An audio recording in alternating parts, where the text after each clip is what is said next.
I perpetrated a huge fraud, which I am now about to detail.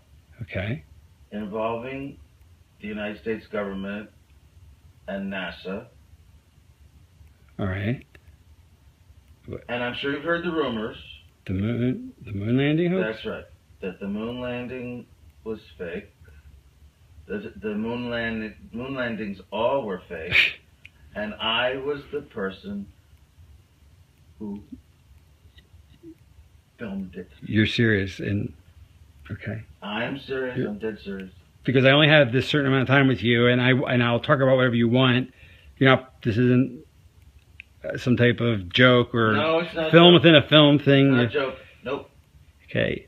The conspiracy theorists were right on this occasion. Well, if you're telling the truth, why would you do it? Why are you telling me? I mean, what the? Don't you think it's important for people to know the truth? Yeah, I got. Yes, certainly. They had a massive fraud, an unparalleled fraud perpetrated against them. They should know. Okay. I mean, they're already suspicious of the government. They may as well have their suspicions confirmed. Okay. And justified. And this, why now? I mean, we're almost at the 30-year anniversary. What took so long? Why, if this is true, why? I won't go into that. It has to do with personal. Okay. Evolution and influences.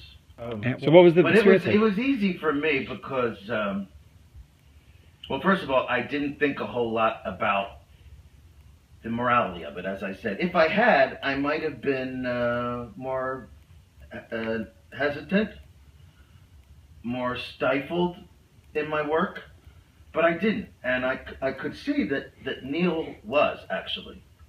He was bothered by it. More than Buzz Aldrin or anyone else involved? Yes. Yeah. Okay. Yes. About because in a way, everything was going to center around him.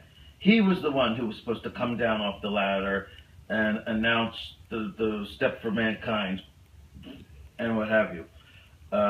He sensed that this was going to be a life-changing experience for him. And I mean on a major scale.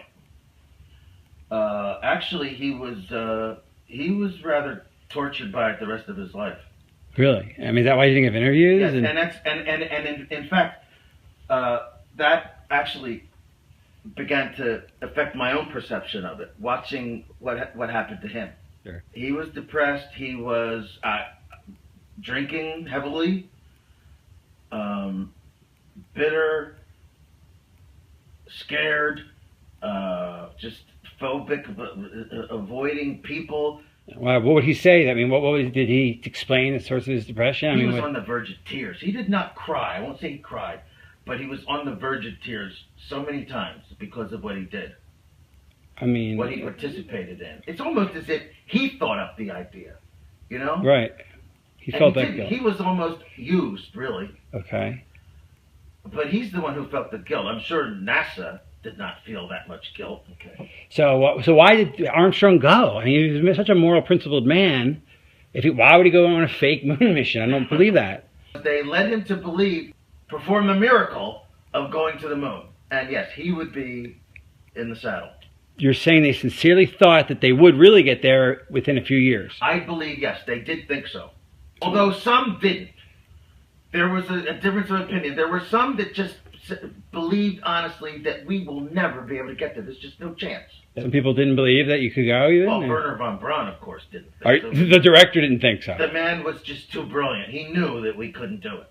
Did he tell the president we can't go? I mean... Well, he was very old, of course, at the time. And a lot of people just dismissed him. Younger, more ambitious people. Some of them really thought we could get there. Right. Or wanted to believe it. The dream was very powerful. And that's what beguiled Armstrong. Here is a noble stand-up guy, and he didn't want to be part of the lie, but he knew he'd get a seat if he played ball on when they actually did go up. But that day never came, obviously. That day never came. And what did that do to him? I mean... It gradually destroyed him, I think.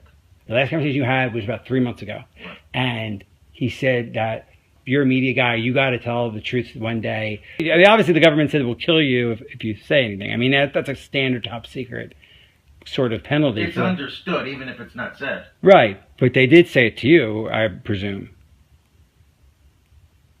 Yeah.